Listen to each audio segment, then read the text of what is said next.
the one thing that I'd just like to ask, is it possible, because I didn't think about this before, but can you actually, it seems like you could hurt somebody like this. You could if you push them over the edge, right? This is where the fine-tuning, remember we talked a lot about how to find where they're at and help feed that back until they decide the process. Remember, he's providing the content, all you're doing is providing the process, you're guiding that way. Okay. A guide doesn't push over the edge, it just says, here's where you need to go to, right? Now, if in the context of what we're doing here, I was running one risk. The risk was that and it's happened to me before, by the way, and I backed off. Those of you who are in London will probably testify to this. If I take him to that edge, but he didn't want to go there because maybe it's too emotional, especially when you do it in public, right?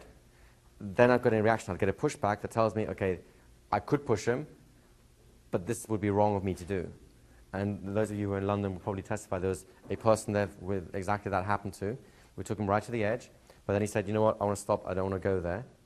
And I didn't.